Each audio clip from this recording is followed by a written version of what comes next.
Assalamualaikum warahmatullahi wabarakatuh. Halo teman-teman, saya Wildan Maulana dan kita lanjut lagi ke materi selanjutnya. Pada materi sebelumnya kita sudah belajar bagaimana menggunakan HTML, CSS ya secara basic. Nah, sekarang kita akan belajar bagaimana membuat struktur HTML yang SEO friendly. Nah, SEO friendly itu apa? SEO itu adalah Search Engine Optimization. Gunanya untuk apa? Gunanya untuk indexing di Google ya teman-teman ya. Contohnya seperti ini. Kita misalnya mau nyari rental motor Bali. Motor Bali. Nah, kita mau nyari rental motor di Bali, ini kan SEO. Jadi ketika kita nyari ini, indexingnya tuh nanti ada ini nih. Nah, ini yang pertama kan Go Travel Indonesia ya. Go Travel Indonesia ini. Ini jadi SEO-nya bagus untuk nyari rental motor di Bali. Yang atas-atas ini nggak saya masukkan ya, karena ini pakai ads, pakai iklan. Jadi ini SEO yang bagus tuh seperti ini. Jadi nanti akan tampil seperti ini. Nah, kemudian kita mau nyari apa lagi nih? Misalnya, jangan cara ya, rental mobil di Jogja. Nah, ini juga Traveloka kan yang pertama, berarti Traveloka ini bagus SEO-nya. Kemudian Jogja sini juga bagus. Nah, itu pengertian SEO. Jadi teman-teman kalau mau buat web dan mau buat webnya itu ngoding, ini saya kasih tips beberapa hal yang harus teman-teman lakukan, yang harus teman-teman sisipkan tag-tag yang bermanfaat untuk meningkatkan SEO. Dilampir dari website ini, Social Media Today, nanti saya kasih linknya ya. Di sini dia menjabarkan 8 of the most important HTML text for SEO.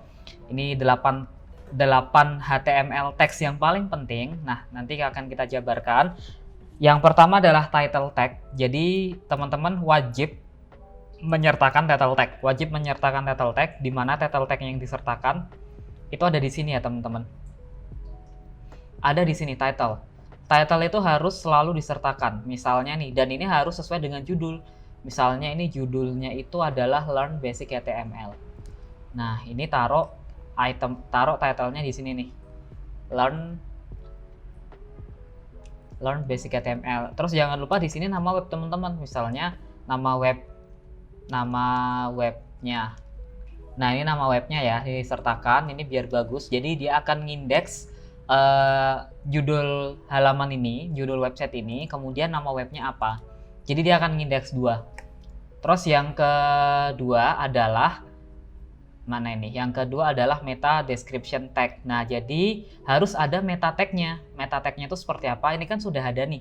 Ada ini ada charset, ada HTTP equif. Nah, yang perlu kita tambahkan adalah meta description.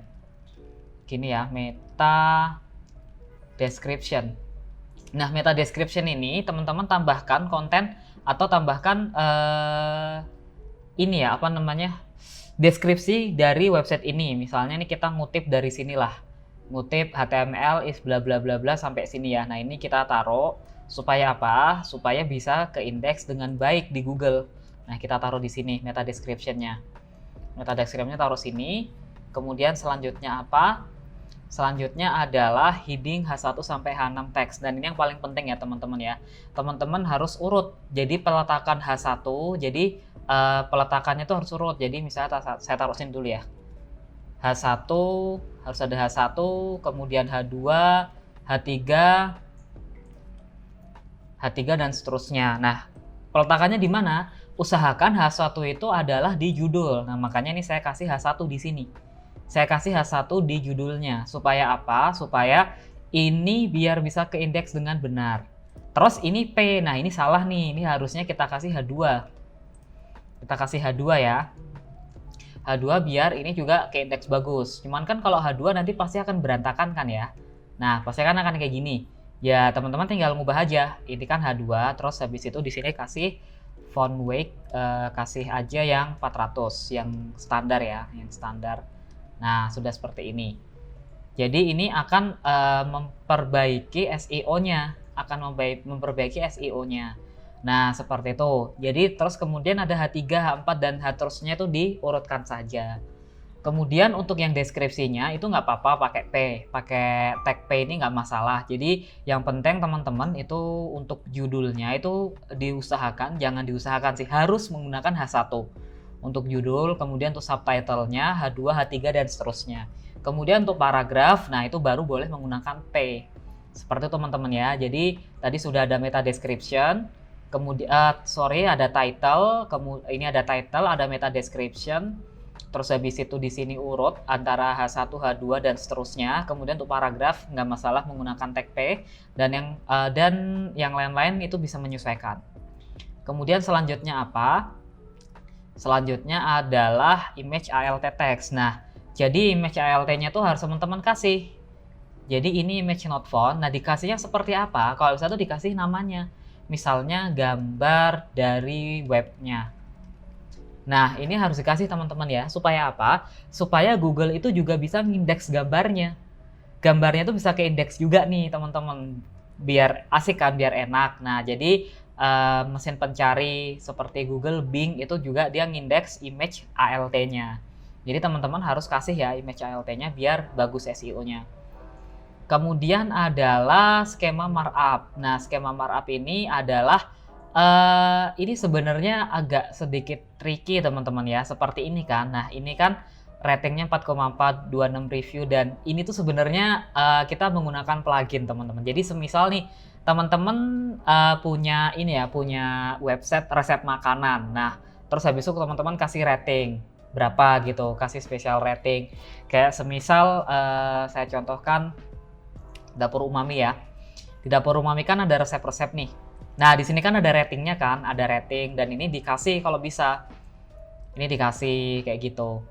Nah, ini supaya biar bagus, tapi kalau webnya kayak gini kan nggak ada ratingnya, jadi teman-teman bisa mengabaikan. Ini itu opsional, skema markup itu opsional.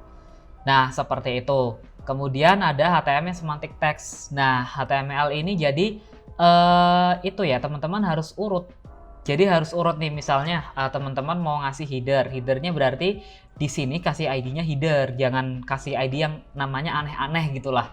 Kasih namanya tuh yang sudah sesuai standar gitu.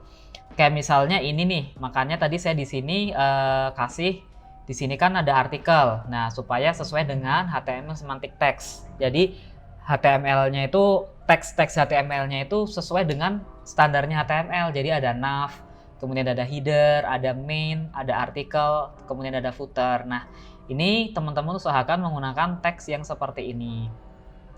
Kemudian ada meta robot text. Nah, ini harus diaktifkan teman-teman ya, meta robots-nya itu harus diaktifkan. Jadi tadi udah ada meta description, sekarang meta robot ya. Kok nggak ada robot ya? Meta robotnya nggak ada. Oh, bukan gitu tulisannya. Kita tulis manual saja ya. Meta gimana tadi tulisannya? Name robots. Terus habis itu content index archive. Nah, seperti itu ya. Kemudian saya ada tambahan laginya itu apa? Kita bisa menggunakan Open Graphic meta tag. Nah, Open Graphic meta tag itu untuk apa? Untuk seperti ini. Kita tambah SEO gitu ya. Nah, contohnya seperti ini nih. Misalnya kita pengen ngupload di Facebook nih. Katakanlah kita pengen, ini ada contoh satu web yang pernah saya buat yang menggunakan Open Graph. Jadi kita misalnya pengen sharing ini. Event Garapet Durian. Nah, nanti di sini ada gambarnya teman-teman. Gambarnya itu langsung akan ke indeks. Terus namanya juga bagus kayak gitu kan. Nah, untuk buat kayak gitu itu bisa menggunakan Open Graph meta text. Gimana Open Graph? Nah, harus seperti ini teman-teman ya. Jadi ini tinggal di copy saja di website teman-teman. Dimasukkan di sini, dimasukkan di metanya, dimasukkan di bagian headnya, dan metanya ini kan sudah ada title, description, image. Title itu bisa di copy aja dari title yang udah teman-teman buat sini. Jadi dia akan ngindeks title yang di situ dan title yang Open Graph. Ini akan memperbaiki SEO-nya juga.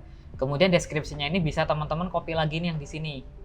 Ini bisa teman-teman copy di sini. Atau kalau teman-teman sudah ada Open Graph, ini sebenarnya nggak perlu ini. Tapi kalau saya sih biasanya tetap saya kasih ya description. Kemudian ada Open Graph untuk description juga. Nah ini yang penting, ini gambar yang kalau tadi teman-teman lihat di Facebook itu kan ada ini ya, ada gambarnya.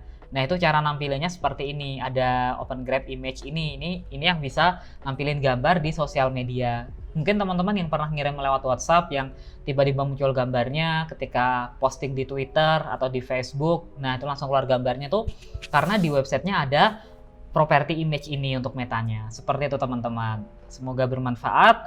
Sampai bertemu di tutorial web selanjutnya. Sampai bertemu di video saya selanjutnya. Terima kasih dan wassalamualaikum warahmatullahi wabarakatuh.